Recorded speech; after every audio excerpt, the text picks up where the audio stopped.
कभी जिंदगी में ऐसे लोग मिलते हैं जो दिखने में साधारण होते हैं, लेकिन उनके कर्म असाधारण होते हैं। आज की यह छोटी सी कहानी है एक ऐसे ही साधु की जिसने एक विधवा की जिंदगी बदल दी। चलिए शुरू करते हैं। एक गांव में राधा नाम की एक विधवा रहती थी। उसका एक छोटा बेटा था, लेकिन गरीबी और समाज के तानों ने उसे टूटने के कगार पर पहुंचा दिया था। एक दिन जब वह अपने बेटे के लिए रोटी का इंतजाम करने में नाकाम हो गई, तो उसने जिंदगी से हार मान ली। तभी गांव से एक साधु गुजरे।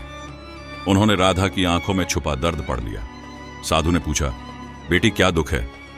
राधा ने अपनी कहानी सुनाई। साधु मुस्कुराए और बोले, तुम्हारी मदद करने वाला तुम्हारे सामने खड़ा है। साधु ने राधा को एक छोटा सा बीज दिया और कहा, इसे अपने खेत में बो दो। राधा ने ऐसा ही किया।